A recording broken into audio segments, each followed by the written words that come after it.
One of the license plate bulbs went out on my 2016 GTI Mark 7. And in this video, I'll show you how to easily replace the license plate bulbs yourself.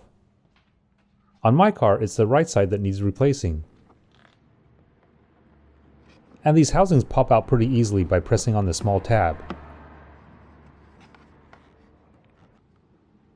There's not much slack on the wiring, but twist the lens cover counterclockwise and it'll slide right off.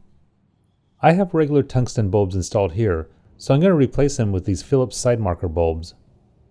Here you can see the part number, but I'll list this in the description so it's easy for you to find. To replace the old bulb, just pull it straight out.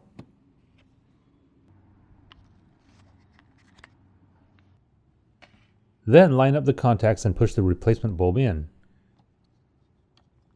Now I can slip the cover back on and it's all done. But I definitely want to check that it's working. I've heard of people switching to LED bulbs here, but it's possible those can cause a license plate bulb warning on the dashboard. So for now I'm going with exact replacements. Okay, so the new bulbs are in, so let's give this a test.